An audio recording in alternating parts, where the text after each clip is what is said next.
Following on from Spirit City Lo-Fi Sessions, the cosy productivity app that I launched earlier this year, we have a new one that's entered the store called On Track, and this one's free to play.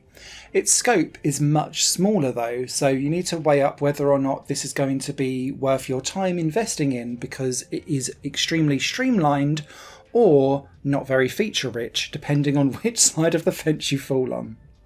In this game, you sit on a steam train and watch the world go by out of the window. And the idea is that you select a name for the task or overall thing that you want to complete, and you select a time for the train journey to take, which is kind of how long you're going to be spending doing your tasks.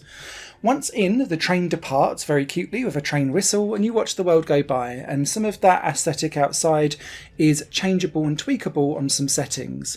There's a day-night cycle that you can choose to speed up or slow down, or you can choose to stay static in a certain period of time in that day-night cycle.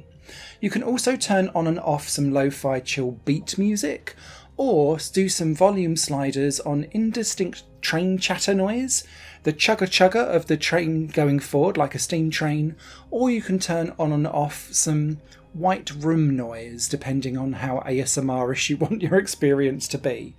You can turn all of that on or off, but the world will still go by out of the window. And whilst there are some unique events or rarer events that pop up, like air balloons or a plane going by or some lakes that you pass, it is very much cosy, idyllic countryside just passing by looking like a beautiful Ghibli frame. From a to-do list perspective though, On Track is extremely limited. As I said, when you open the app, you choose your overarching title and the time to complete your tasks. You can't really go in and alter any of that once the train leaves the station, so you're kind of up against it. You'll then manage your tasks individually down in the bottom left-hand corner by simply adding a new task and typing its name, and there it is. You can click into the box to cross it off, or you can click the X to remove it entirely. And that's all the to-do list that there is.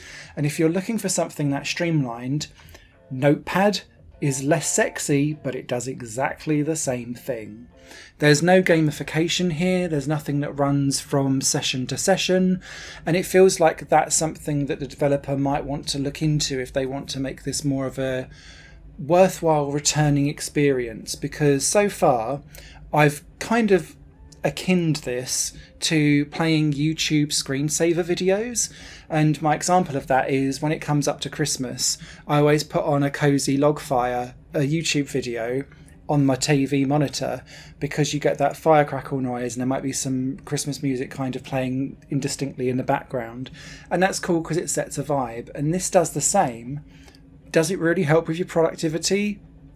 I don't think so, but it does look quite cute. So your mileage will definitely vary, pretty much as long as this train ride. But if you're coming to this for a proper to-do app, it ain't going to be this one. And I'd recommend definitely Spirit City over this, but actually going into a proper productivity app like Todoist or something like that, and going full in properly, because these cozy ones so far, for my personal opinion, are being a bit too fluffy around the edges and lack that versatility to be able to be productive in a cozy environment. It leans too into being cutesy and kind and not into structure.